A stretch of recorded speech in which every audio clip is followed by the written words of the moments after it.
para la conmemoración de este segundo aniversario del hallazgo de los 72 cuerpos de las personas migrantes que fueron asesinadas, que fueron encontradas en San Fernando, Tamaulipas. Un hecho que, como ya ha quedado claro acá, no solamente conmovió las conciencias de todas y de todos en el país,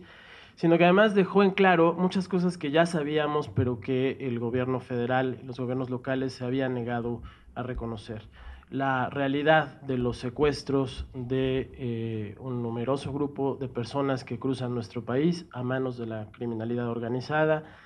el hecho real de que hay franjas importantes de territorio en el país que están bajo el control de grupos de criminalidad organizada, la debilidad del Estado, que tanto le duele cuando se la decimos al gobierno federal y a los gobiernos estatales, pero que se muestra de múltiples maneras, tanto en las condiciones estructurales, económicas y de inequidad que son promotoras de la migración en nuestro país y que no permiten tampoco retener a la gente aquí en México.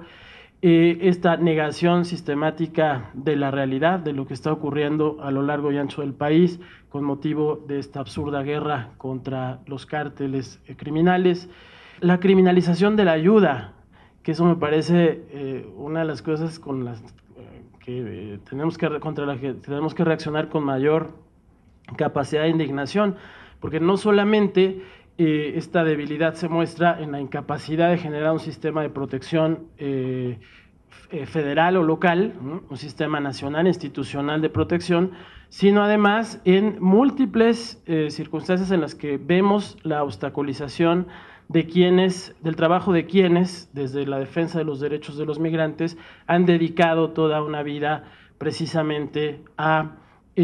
asistir a estas personas. Y otra cosa que realmente es indignante, el tema del desplazamiento de la culpa, ¿no? Este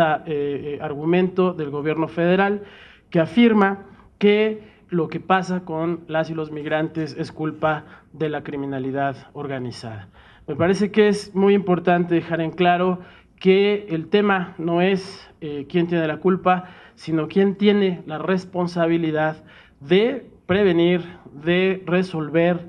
de generar las condiciones para que actos como este que estamos conmemorando hoy no vuelvan a ocurrir. No hemos logrado consolidar un sistema de identificación que nos permita saber quiénes son quienes han sido víctimas de todos estos hechos. Nos solidarizamos, desde luego, con los familiares de estas víctimas que muchas de ellas probablemente nunca serán reconocidas. Nos solidarizamos también con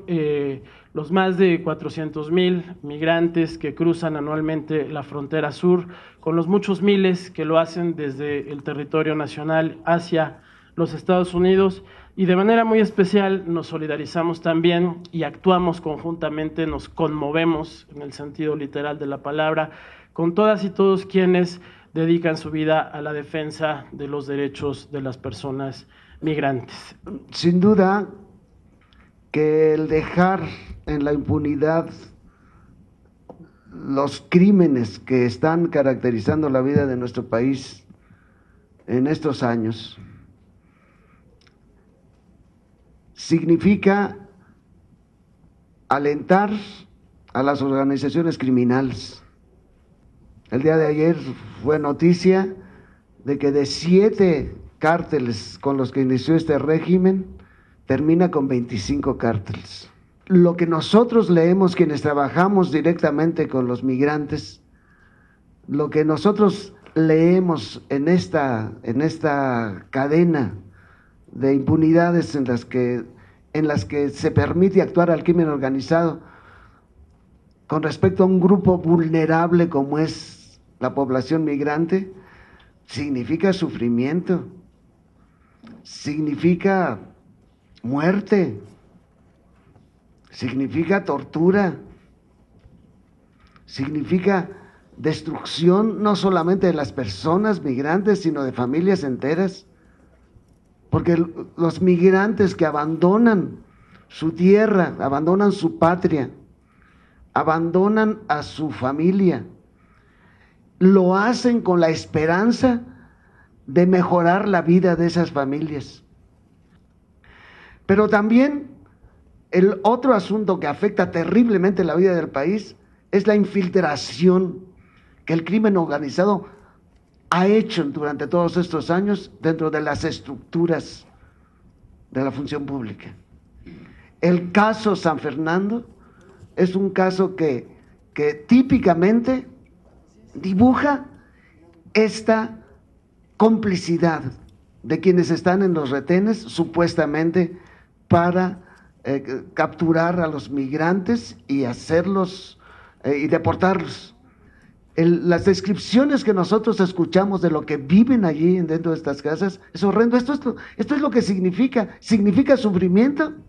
significa aumento de la putrefacción de la articulación de nuestras estructuras de justicia, de nuestras estructuras administrativas. Es muy delicado esto. Y yo quisiera poner el hecho de que nosotros celebramos el segundo aniversario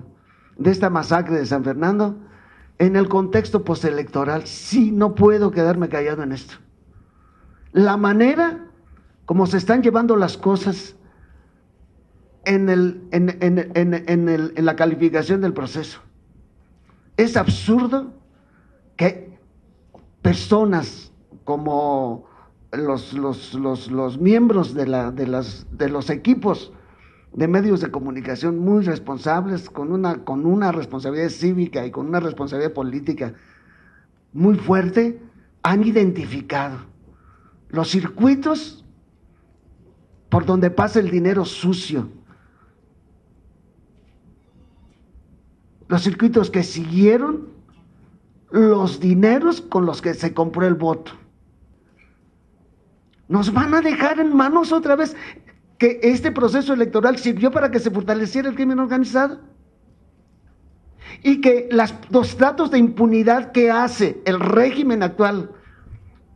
con el régimen que viene es en orden a perdonar este tipo de cosas. La luz que en este momento proyectan sobre lo que se está haciendo en México, todavía estas víctimas de esta masacre, a nosotros nos enseñan que tenemos que ser mucho más exigentes y tenemos que ser mucho más cuidadosos como mexicanos. Hoy, al conmemorar el segundo aniversario de la masacre de 72 de nuestras hermanas y hermanos migrantes en tránsito en San Fernando, Tamaulipas, hoy, al denunciar a partir de un tejido muy amplio y diverso de solidaridad e indignación la persistente impunidad que sigue caracterizando este caso emblemático de terror estatal, que ha marcado y permeado el sexenio que concluye. La masacre y las fosas de San Fernando y la masacre de Acteal son ejemplos paradigmáticos de este proceso ya en curso.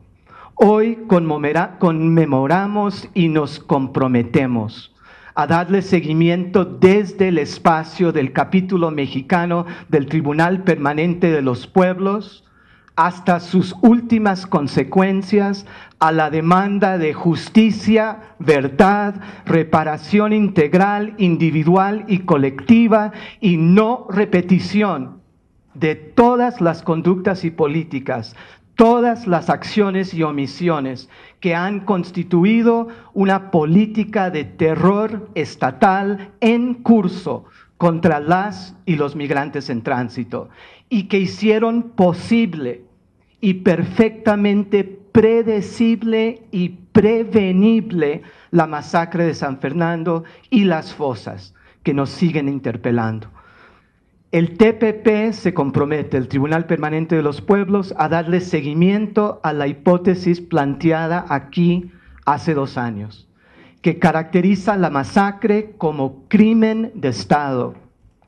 crimen de lesa humanidad y caso de genocidio, dada la aquiescencia y responsabilidad de actores oficiales a todos los niveles, en todos los sectores, en complicidad con los narcoparamilitares.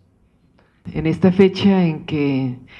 recordamos lo sucedido con estos 72 migrantes, realmente lo que estamos reconociendo es que es una situación que permanece viva, vigente,